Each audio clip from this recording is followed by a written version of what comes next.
Otevř mi ty vole, fuj, co je? Dovnitř se. Mamo, nemám kde bydlet. A ten tvůj bramboráček je kde? Vyhoď do mě. Co s tím ještě uděláš, dítě, no a ne? On mě vyhodil kvůli tomu dítěti. Dopadne. A ty co tady říkáš? No jak si tady prostě bydlet? Řekl, že jsi to stěhoval? No já jsem se s tím stěhovala, bydlela jsem tam u něj 2 roky a on mě vyhodil. A dál? Že má prej jinou a tak. Mám zavolat tátu. Ať ho zbije. More, běž pryč, běž.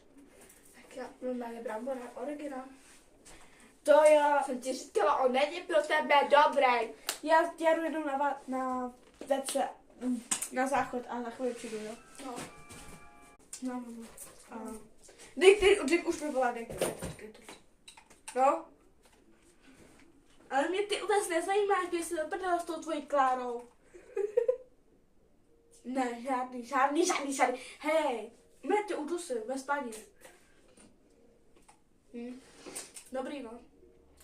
Běž do prdele, běž si za tou tvojí Kláru, nebo jak ona se jmenuje, co vypadá jak hnůj zevnitř. Co má postavu jak melon.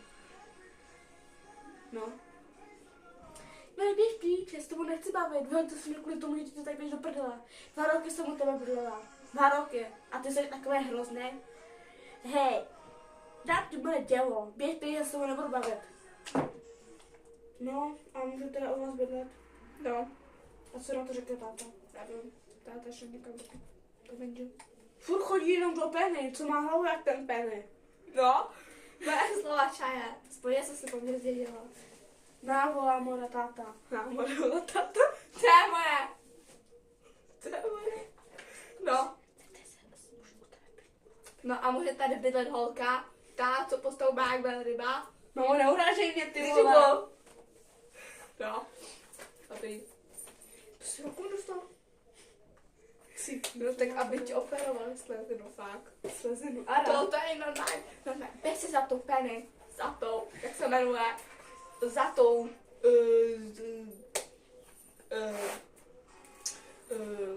Za tou Barborou. Mamo, To má brambora. Co se nechci se vykoptáš, tak budeš žije. Za má jak brambora. Běž si za ní. Já tady budu holkou sama.